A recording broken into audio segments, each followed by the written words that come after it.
Yeah, I came back home and my roof is leaking, man. The roof is leaking. Yes, YouTube. It's your boy, Benjamin. Yeah? Back again with another video, another topic, another session to share some thoughts that's on my mind. Today's video is titled You Only Have to Be a Novice Once. As usual, I have my notes that I'll be reading from. And yeah, let's begin. The first point that I have is the fear of looking foolish can be a severely limiting factor. But once you realize you are not alone, you'll begin to look at asking questions as a sign of strength. Now, in all aspects of life, you have to start off as a novice. Yeah? You have to start off as someone unexperienced, someone with a lack of knowledge. That's the only way you will begin to gain knowledge. I've come across this many times in my life. Every new topic that I try to learn, every new venture that I try to start, I start off as a novice. And it's only by making mistakes that I learn and I grow better day by day. And even when it comes to like my music career, when I first started, like I was terrible. Like for those who don't know, I rap. I go by the alias of Benjamin Grafter. You can check that out on YouTube anywhere. Shameless plug. Yeah, Benjamin Grafter. That's Grafter. You'll hear a lot of my music all over the web. But like people will say that I am very talented and very skilled at what I do. But the thing is that it wasn't always like that. If I take it back to let's say about 2008 2007 when I first started writing lyrics, I was pants. You know what I mean? Like I used to write lyrics and spit them to my boys, and my boys would be like, "Yo, come on, man, you're trash. Like, this is bad." But I kept going. I had a few friends back in the day that used to help me craft some of my lyrics. I had this particular friend that I had that I'd always ask him. I'd be like, "Yo, bro, like, can you help me with the first line of my bar?" Because I remember like the first line was always the hardest for me, and now it's like the easiest thing in the world.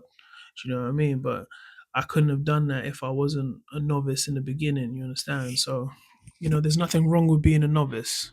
So don't be afraid to start something new. Making mistakes is needed as they allow you to learn from experience and understand why it should never be repeated. Mistakes are important.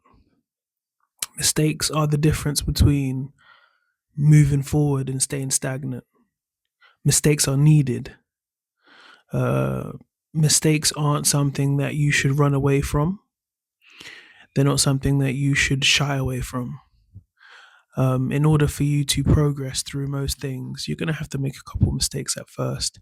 And any teacher that you are dealing with, or anybody that you look up to for mentorship, understands this themselves. Anybody who's in a position of knowledge or a position of power in any field has started off as a novice, and they have started off making the same mistakes that you're probably about to make. And I think in order to be a teacher, you have to be very patient because you have to be able to see the mistakes that someone makes and put yourself in their shoes and remember where you were back then. You know what I mean? So it's very it's very imperative that you find a teacher who has patience, because this will be the difference between make or break. Overcoming the fear of how others may perceive you is a big step forward. And once you get over the barrier of asking questions, it becomes easier. And you realize that most people are as relieved that you asked a question they were all wondering about.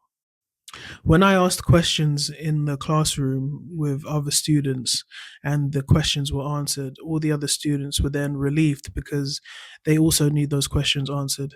But what it is I feel like not everybody has the confidence to ask uh, the right questions, and you know what, there is no right or wrong questions. I just feel like people don't have the confidence to ask questions in general. But I once was told, yeah, by one of my friends, his name is Sam, and I'll never forget him because this is the best lesson I ever learned in my life that he taught me. He said, if you don't ask, you don't get. And I promise you, that lesson there changed my whole life. I might even like make a whole video based on that question. I mean that lesson that I was taught. If you don't ask, you don't get, because that continuously is in my mind in in everything that I pursue, and every moment of my life I remember that lesson, and it's helped me out in so many different ways. So big up to Sam for that, yeah? I believe that a person with knowledge and skill in a particular field will always appreciate the opportunity to share their knowledge and wisdom, because, they love to see people that remind them of who they used to be, and they're always willing to share a helping hand. So, just never be afraid to ask a question, never be afraid to ask a question more than once. Don't feel like a fool. Do you know what I mean? I feel like a lot of people are afraid of looking foolish, but in order for you to be smarter or be better or be more knowledgeable at something, you're going to have to start off as a fool anyway. In order to be good, you have to be bad. That's just something that everybody has to get across. Even me, it took a long time for me to get across because I didn't have the confidence uh, to look like an idiot in front of people. But the thing is that, you're only an idiot for a little bit. For real. Being proactive when asking questions shows confidence and curiosity, and can lead to better connections being developed with not only the students but your teachers and mentors. Now, in my experience, when I've been in classes and I've been the one to proactively ask questions, it helps me build a better connection with my teachers, because teachers are human beings as well. And although they may have the knowledge that they are trying to share, they don't always know how to explain things in the best terms that could be understood by those younger than them, or those who, speak in different dialect or so and so. So when you do ask a question in a term that you can understand, it allows the teacher to break it down in a way that makes it more digestible for everybody listening. And what this does is it relieves the pressure from the teacher. This will provide you with many opportunities in the future to further your personal development and growth. So, yeah, I want to end it there by just saying, don't be afraid to ask questions. Don't be afraid to be a novice. We all start off as people with a lack of knowledge, even me. And life is a continuous learning curve. Life is about continuous learning, and there shouldn't be a time when you feel like you know anything. Only a fool feels like he knows everything, and the person who feels like they know everything is a novice at life. And we don't want to be novices forever. So yeah, thank you for locking in. Thank you for listening. If you've made it to the end of the video, thank you very much. Please do all the YouTube stuff. Be sure to like the video. Be sure to subscribe. Leave a comment down below if what I've said has provided you with any value. I appreciate you. It's your boy, Benjamin. Peace.